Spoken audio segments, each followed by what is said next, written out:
అందరికీ నమస్కారం. Welcome to my channel. మధురం ఆడియో స్టోరీస్.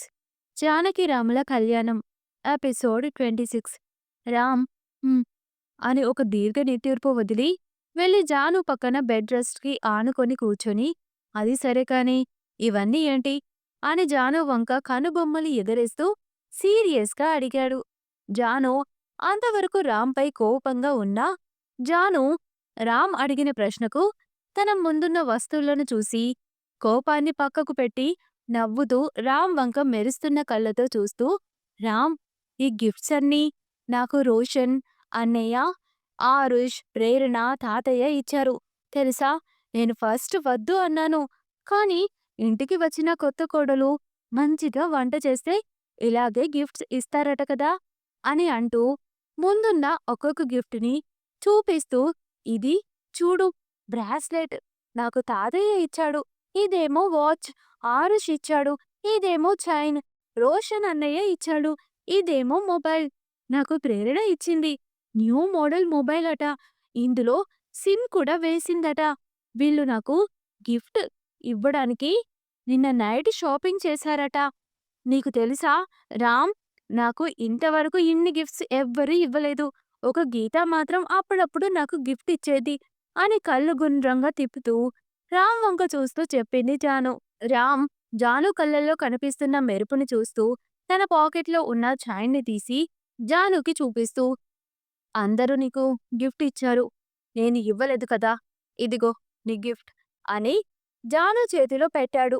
జాను రామ్ ఇచ్చిన గిఫ్ట్‌ని మెరుస్తున్న కళ్ళతో చూస్తూ, "అరే, ఈ చైన్ చాలా బాగుంది. రామ్, మెరుస్తుంది కూడా. ఇలాంటి లాకెట్ నేను ఎక్కడా చూడలేదే" అంటూ చైన్‌కి ఉన్న లాకెట్‌ని చూస్తూ ఉంది. రామ్ జాను వంక చూస్తూ, "ఇది న్యూ మోడల్ చైన్. ఇంకా మార్కెట్‌లోకి రిలీజ్ కాలేదు" అని అన్నాడు. జాను రామ్ వంక మొహం చిన్నగా పెట్టుకొని చూస్తూ, "కానీ రామ్, ఇది చూస్తే ప్లాటినం డైమండ్‌లా ఉంది కదా. నాకిది వద్దు" అని అంది. రామ్ జాను వంక చూస్తూ, "ఏయ్ పిల్ల పిచ్చుక, నేను ఇచ్చిన గిఫ్ట్ నీకు నచ్చలేదా?" అని గంభీరంగా అన్నాడు. జాను మొహం ముడుచుకొని, "చాలా నచ్చింది. కానీ ఇది కాస్ట్ ఎక్కువ కదా. నేను ఊరికే ఎలా దీన్ని తీసుకుంటాను" అని అంది. రామ్ జాను చేతిలో ఉన్న చైన్ని తీసుకుని జాను మెడలో వేసి, "ఏయ్ పిల్ల పిచ్చుక, ఈ చైన్ని ఎప్పటికీ నీ మెడలో నుంచి తీయకు. ఎలాంటి సిట్యుయేషన్‌లో అయినా సరే. అర్థమవుతుందా?" అని జాను ఎందుకు అని నోరు తెరిచే లోపే జానుని మాట్లాడనివ్వకుండా, "ఎందుకు? ఏంటి?" అని క్వెషన్స్ నన్ను అడగకు. ఒకవేళ ఈ చైన్ గనుక నువ్వు నీ మెడలో నుంచి తీసేశావు అనుకో, మరుక్షణం నిన్ను ఒక డార్క్ రూమ్‌లో వేసి తాళం వేసి నీకు రోజు కాకరకాయ జ్యూస్‌ని తాగిస్తాను. మైండ్ ఇట్" అని గంభీరంగా చెప్పాడు రామ్. జాను రామ్ ఇచ్చిన వార్నింగ్‌కి భయపడి, "వద్దు వద్దు రామ్, నువ్వు చెప్పినట్టే ఈ చైన్ని నాతో ఉంచుకుంటాను. సరేనా? నువ్వలాంటి పెద్ద పెద్ద డిసిషన్స్ తీసుకోకు" అని అమాయకంగా చెప్పింది. "గుడ్" అని బెడ్‌పై నుంచి పైకి లేవబోతుంటే జాను రామ్ చెయ్యి పట్టి ఆపి, "రామ్, నాకు ఈ ఫోన్ ఎలా యూజ్ చేయాలో చెప్పవా?" అని గారంగా అడిగింది. రామ్ జాను పక్కన కూర్చొని బాక్స్‌లో ఉన్న ఫోన్ని తీసి స్విచ్ ఆన్ చేసి, ఫోన్ ఎలా యూజ్ చేయాలి అని జానుకి ఎక్స్‌ప్లెయిన్ చేశాడు. అలాగే అందులో అందరి నంబర్స్‌ని సేవ్ చేశాడు. ఒక అరగంట ఎక్స్‌ప్లనేషన్ తర్వాత రామ్ జానుని చూస్తూ, "అర్థమైంది కదా" అని అడిగాడు. జాను థంబ్ సింబల్‌ని చూపిస్తూ, "అర్థమైంది రామ్. నువ్వు బాగా ఎక్స్‌ప్లెయిన్ చేశావు. థాంక్ యూ సో మచ్" అని అంది. రామ్, "ఓకే. నాకు వర్క్ ఉంది. నేను వెళ్ళాలి" అని అన్నాడు. రామ్, "జాను, ఎక్కడికి వెళ్తున్నావు?" రామ్, "ఈరోజు ఇంట్లోనే ఉంటాను అన్నావు కదా" అని అడిగింది. రామ్, "ఇంట్లోనే ఉంటాను. బట్ టాప్ ఫ్లోర్‌లో ఆఫీస్ ఉంది. అక్కడికి వెళ్ళి వర్క్ చేసుకుంటాను" అని చెప్పాడు రామ్. జాను, "ఓకే. రామ్, నేను నా ఫోన్ తోటి గీతకి కాల్ చేయనా?" అని అమాయకంగా అడిగింది. రామ్, "గీత అంటే ఆ అమ్మాయి కదా! పెళ్లిలో నీ పక్కన ఉంది చూడు తనేనా? అని అడిగాడు. జాను తల నిలువుగా ఊపుతూ హా రామ్, తనే, గీత. తను చాలా మంచిది తెలుసా? నీకు ఒక విషయం చెప్పనా? నిన్ను పెళ్లి చేసుకోమని ఐడియా ఇచ్చింది కూడా తనే. ఒకవేళ నాకు ఇక్కడ ఉండటం నచ్చకపోతే నన్ను ఇక్కడికి వచ్చి తీసుకెళ్తా అంది అని ఫ్లోలో మాట జారింది. మళ్ళీ తను ఏం మాట్లాడుతుందో గుర్తుకు వచ్చి నాలిక కరుచుకుంటూ అయ్యో, నిజం చెప్పేశానే అని తలపై కొట్టుకుంటూ తలదించుకుంది. రామ్ జాను చెప్పిన మాటలకు సీరియస్‌గా ఓహో, అందుకే నువ్వు నన్ను పెళ్లి చేసుకున్నావన్నమాట. మళ్ళీ నీకు నచ్చకపోతే తను వచ్చి తీసుకెళ్తుందా? అది కూడా ఈ మ్యాన్షన్ నుంచి.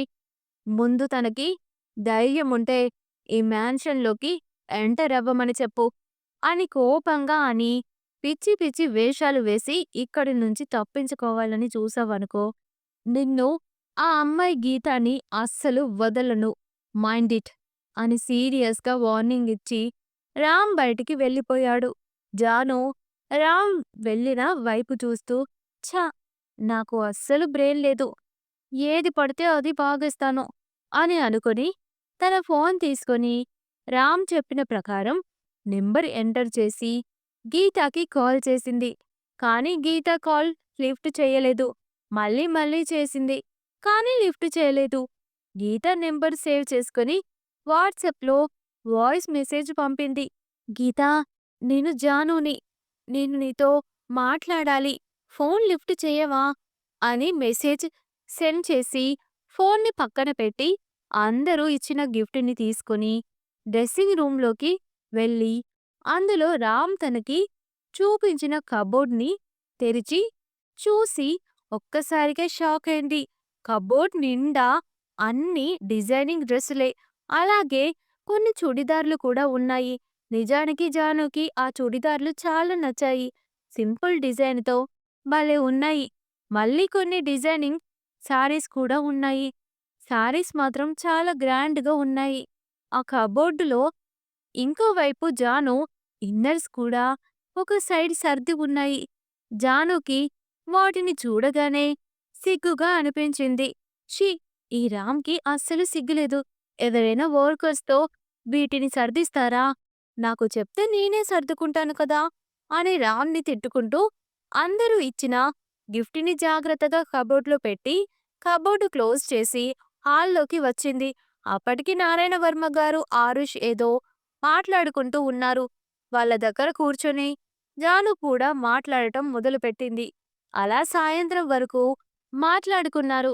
జాను డిన్నర్ కూడా నేనే ప్రిపేర్ చేస్తాను అనడంతో ఆరుష్ జానుకి ఒక లిస్ట్ చెప్పి జానమ్మా, ఈరోజు నాకు ఇవి చేసి పెట్టవా ప్లీజ్ అని అన్నాడు.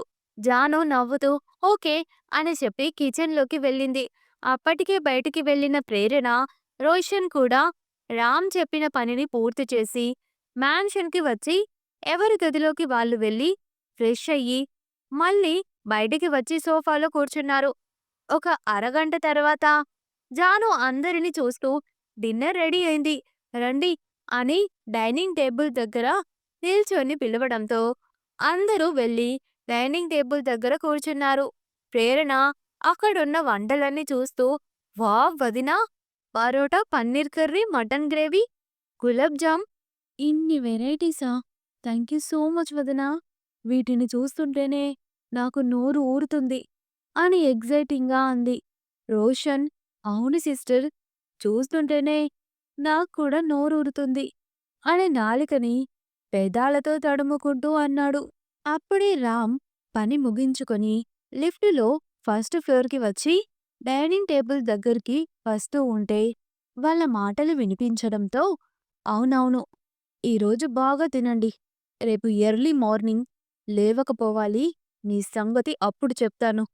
4 రోజుల వరకు కాకరకాయ జ్యూస్ తాగిస్తాను అని వార్నింగ్ ఇస్తూ హ్యాండ్ వాష్ చేసుకొని డైనింగ్ టేబుల్ దగ్గరికి వచ్చి కూర్చున్నాడు. రామ్ అన్న మాటలకి అందరి మొహాలు మాడిపోయాయి. జాను రామ్ వంక చిరుకోపంగా చూస్తూ ఎందుకు అందరినీ అలా భయపెడుతున్నారు? కొంచెం కూడా వాళ్ళని కడుపు నిండా తిననివ్వరా? అని ఉక్రోషంగా అంది. రామ్ జాను వంక చూస్తూ, ఏ పిల్ల పిచ్చుక, రేపు నువ్వు కూడా మార్నింగ్ 4కి లేవాలి. నువ్వు కూడా వాళ్ళతో పాటు ఎక్సర్సైజ్, అలాగే సెల్ఫ్ డిఫెన్స్ నేర్చుకోవాలి అని గంభీరంగా అన్నాడు. జాను మొహం ముడుచుకొని, ఊహు, నేను 4కి అస్సలు లేవను. నేను 6కి లేస్తాను అని అమాయకంగా అంది. రామ్ జాను వంక కోపంగా చూస్తూ, జస్ట్ షట్ అప్. నేను చెప్పిందే ఫైనల్. నీ బ్లడ్ రిపోర్ట్స్ ఇప్పుడే డాక్టర్ నా మొబైల్కి పంపించాడు. నువ్వు ఎంత వీక్గా ఉన్నావో తెలుసా? నాకు ఈ సిల్లీ రీజన్స్ చెప్పకు. రేపు నువ్వు 4 గంటలకి లేస్తున్నావు వీళ్ళతో పాటు అంటూ ప్రేరణ ఆరుష్ల వంక చూస్తూ, నువ్వు కూడా వాళ్ళలాగా ఎక్సర్సైజ్ చెయ్యాలి. ఈ 1 వీక్లో నీ బాడీ లాంగ్వేజ్ మొత్తం చేంజ్ కావాలి. అలాగే నువ్వు కొంచెమైనా స్ట్రాంగ్ అవ్వాలి అని చెప్పి రామ్ అక్కడున్న మేడ్స్ వంక చూస్తూ, మీరు ఈ అమ్మాయిని కానీ ప్రేరణని కానీ కిచెన్లోకి అడుగు పెట్టనివ్వకూడదు. రెగ్యులర్గా మీరు ఫస్ట్ ఎలా బ్రేక్ఫాస్ట్ చేశారో అలాగే చేయండి. అండ్ లంచ్, డిన్నర్ కూడా అని సీరియస్గా చెప్పి తన ఫ్యామిలీ వంక చూస్తూ, నా ఆర్డర్ని కాదు అని ఎవరైనా పిచ్చి పిచ్చి వేషాలు వేశారంటే నా కోపానికి ఖచ్చితంగా బలవుతారు. మైండ్ ఇట్ అని గంభీరంగా చెప్పడంతో ఈసారి జాను కూడా భయపడింది. కాసేపటికి జాను తేరుకొని వాళ్ళందరి ప్లేట్లో భోజనం వడ్డించింది. ఈ ఒక్కరోజే కడుపు నిండా తినండి అని బొంగురుపోయిన గొంతుతో చెప్పింది. అందరూ తలలు నీరసంగా ఊపి తినడం స్టార్ట్ చేశారు. జాను రామ్కి వడ్డిస్తుంటే వద్దు అని చెప్పి, నువ్వు కూర్చో అని చెప్పడంతో జాను కూచుంది. మేడ్ వచ్చి వాళ్ళిద్దరికి వడ్డించింది. రామ్ కొంచెం రైస్ వేసుకొని తిన్నాక ఒక ఫ్రూట్ తినేసి డిన్నర్ కంప్లీట్ చేసుకొని హ్యాండ్ వాష్ చేసుకొని చైర్లో నుంచి పైకి లేచి అందరినీ ఒకసారి చూస్తూ గుడ్ నైట్ అని గంభీరంగా చెప్పి తన గదిలోకి వెళ్ళాడు. రామ్ తన గదిలోకి వెళ్ళగానే అందరూ మరోసారి వడ్డించుకొని కడుపు నిండా తిని లాస్టులో రోషన్ నారాయణవర్మ గారు ప్రేరణ గులాబ్ జామ్ తింటే ఆరుష్ జాను మాత్రం ఐస్ క్రీమ్ విత్ గులాబ్ జామ్ని కడుపు నిండా తిన్నారు. అందరూ ఒకరికి ఒకరు గుడ్ నైట్ చెప్పుకొని ఎవరి గదిలోకి వాళ్ళు వెళ్ళిపోయారు. జాను మేడ్ని అడిగి బాదం పాలు తీసుకొని బెడ్రూంలోకి వచ్చేసరికి రామ్ బెడ్పై పడుకొని నుదిటిపై చెయ్యిని పెట్టుకొని సీలింగ్ వైపు చూస్తూ ఏదో ఆలోచిస్తూ ఉన్నాడు. జాను మెల్లిగా బెడ్పై కూర్చొని రామ్ వైపు చూస్తూ, రామ్, నువ్వు సరిగ్గా తినలేదు కదా, ఈ మిల్క్ తాగు అని అంది. రామ్ జాను వంక చూసి, నాకు ఆకలిగా లేదు, నువ్వే తాగు అని విసుగ్గా అన్నాడు. జాను, అయ్యో రామ్, ఇది నీకోసమే తెచ్చాను, నువ్వే తాగాలి అని అమాయకంగా అంది. రామ్, ఏయ్ పిల్ల పిచ్చుక, నన్ను డిస్టర్బ్ చేయకు, నువ్వే తాగు అని చెప్పానా అని కొంచెం గంభీరంగా అన్నాడు. జాను తన బొజ్జని నిమురుకుంటూ, నా కడుపు ఫుల్లయింది, నేను తాగలేను, నేను నీకోసం తెస్తే నువ్వేమో నన్ను తాగు అంటున్నావేంటి? ప్లీజ్ రామ్, తాగొచ్చు కదా అని అంది. రామ్ అసహనంగా జాను వైపు చూస్తూ, ఈ పిల్ల నన్ను ప్రశాంతంగా అస్సలు ఉండనివ్వదు అని అనుకుని బెడ్పై నుంచి లేచి కూర్చొని జాను చేతిలో ఉన్న బాదం మిల్క్ని సగం తాగి మళ్ళీ జాను చేతిలో పెట్టి, హ్యాపీనా, ఇకనైనా నన్ను నిద్రపోనివ్వు అని చెప్పి పడుకొని కళ్ళు మూసుకున్నాడు. జాను తన చేతిలో ఉన్న గ్లాస్ వంక రామ్ వంక ఒకసారి చూసి, మరి ఇది ఎవరు తాగుతారు అని బిక్కమొహం వేసుకొని అడిగింది. రామ్, ఏయ్ పిల్ల పిచ్చుక, నన్ను డిస్టర్బ్ చెయ్యకు, నోరు మూసుకొని పడుకో, ఇప్పటికే చాలా లేటైంది, నువ్వు మార్నింగ్ లేవాలి అని గంభీరంగా అన్నాడు. జాను రామ్ తనని మార్నింగ్ లేవాలి అనడంతో మొహం నల్లగా పెట్టుకొని తన చేతిలో ఉన్న గ్లాస్ వంక ఒకసారి చూసి రామ్ దీన్ని తాగడు. నేనే తాగేస్తాను. అనవసరంగా వేస్ట్ చేయడం ఎందుకు అని అనుకుని బాదం మిల్క్‌ని గడగడా తాగేసి గ్లాస్‌ని బెడ్ పక్కన ఉన్న టేబుల్‌పై పెట్టి పడుకొని రామ్ సైడ్‌కి తిరిగి రామ్‌ని చూస్తూ రామ్ అని గారంగా పిలిచింది. రామ్ జాను అలా గారంగా పిలవడంతో ఇది మళ్ళీ ఏం ప్లాన్ చేసిందో అని మనసులోనే అనుకుంటూ కళ్ళు మూసుకొని ఏంటి అని గంభీరంగా అన్నాడు. జాను మరేమో మార్నింగ్ 4కి లేవడం చాలా కష్టం కదా రామ్. అందుకే 6కి లేస్తాము. నువ్వు చెప్పినట్టే ఎక్సర్సైజ్ అన్నీ చేస్తాము. ప్లీజ్ రామ్ అంత మార్నింగ్ వద్దు అని బ్రతిమిలాడినట్టు అడిగింది జాను. రామ్ కళ్ళు తెరిచి జాను వంక ఉరిమి చూస్తూ నిన్ను ఇలా ఆరుష్ గాడు అడగమన్నాడని నాకు బాగా తెలుసు. నోరు మూసుకొని పడుకో. ఇంకోసారి నన్ను డిస్టర్బ్ చేశావనుకో నిన్ను ఎత్తుకొని బాల్కనీలో నుంచి కిందికి విసిరేస్తా. ఇడియట్.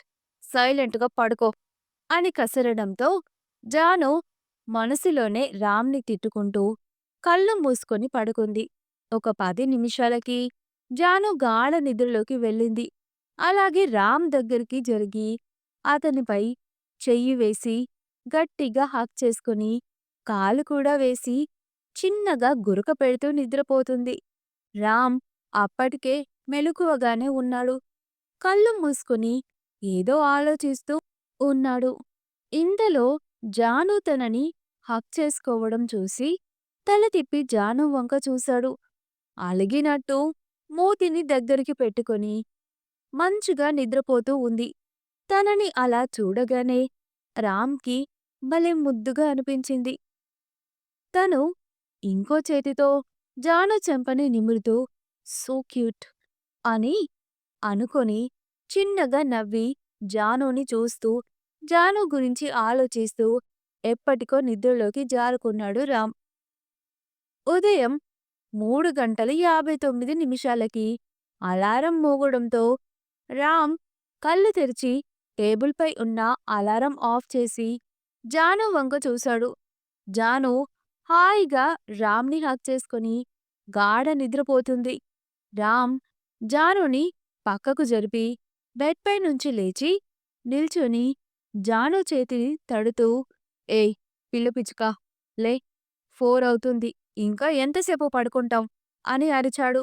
జాను రామ్ పిలవడంతో మసకబారిన కళ్ళతో రామ్‌ని చూస్తూ ఇంకాసేపు పడుకోనివ్వు రామ్. ఎందుకు నన్ను డిస్టర్బ్ చేస్తున్నావ్? అని అంటూ దుప్పటి ముసుగు వేసుకొని పడుకుంటూ ఉండగా రామ్ తన చేతితో దుప్పటిని పట్టి ఫోర్స్‌గా లాగి జాను భుజాలు 2 పట్టుకొని పైకి లేపి బెడ్ రెస్ట్‌కి ఆనించి కూర్చోబెట్టి నీకు 5 మినిట్స్ టైం ఇస్తున్నాను. నేను ఫ్రెష్ అయ్యి వచ్చేలోపు నీకు ఈ నిద్ర మత్తు వదలాలి అని గంభీరంగా చెప్పి వాష్‌రూమ్‌లోకి వెళ్ళిపోయాడు రామ్. జాను రామ్ చెప్పింది ఏదీ పట్టించుకోకుండా రామ్ బాత్రూంలోకి వెళ్ళిపోగానే ఈ రామ్ మరీ ఓవర్ చేస్తున్నాడు. నాకు నిద్ర వస్తుంది అంటే పడుకోనివ్వట్లేదు అని నిద్రమత్తులోనే అనుకుంటూ బెడ్‌పై పడుకొని మళ్ళీ దుప్పటి నిండుగా కప్పుకొని నేను అస్సలు లేవను. ఏం చేస్తాడో చేసుకోనివ్వు అని అనుకొని మళ్ళీ నిద్రపోయింది. రామ్ 10 మినిట్స్ తర్వాత ఫ్రెష్ అయ్యి వాష్‌రూమ్ నుంచి బయటకు వచ్చి బెడ్ వైపు చూశాడు. జాను మళ్ళీ పడుకోవడంతో రామ్‌కి కోపం పీక్స్‌లోకి వెళ్ళి ఫాస్ట్‌గా బెడ్ దగ్గరికి వచ్చి జాను కప్పుకున్న దుప్పటిని తీయడానికి ట్రై చేశాడు. కానీ జాను దుప్పటిని గట్టిగా పట్టుకుంది. రామ్ కోపంతో ఆ దుప్పటిని ఫోర్స్‌గా లాగి పక్కకి పడేశాడు. అయినా కూడా జాను లేవకుండా నిద్రపోతూనే ఉంది. రామ్ జానుని చూసి నిన్ను ఇలా కాదే అని అనుకుంటూ టేబుల్పై ఉన్న వాటర్ బాటిల్‌ని తీసి క్యాప్ ఓపెన్ చేసి అందులో ఉన్న వాటర్ మొత్తం జాను మొహంపై పోశాడు. అంతే. జాను నిద్రమత్తు మొత్తం వదిలి లేచి బెడ్‌పై కూర్చొని మొహం మీద ఉన్న వాటర్‌ని చేతితో తుడుచుకుంటూ రామ్ వంక ఉక్రోషంగా చూసింది. ఈ స్టోరీ మీకు నచ్చితే ప్లీజ్ ఈ స్టోరీపై మీ అభిప్రాయాన్ని కామెంట్స్‌లో నాతో పంచుకోండి. ఏం లేకపోతే కనీసం ఫైర్ హార్ట్‌నైనా కామెంట్ చేయండి. వీడియోని లైక్ చేసి, షేర్ చేసి, హైప్ చేయండి. కొత్త వాళ్ళు సబ్స్క్రైబ్ చేసుకోండి.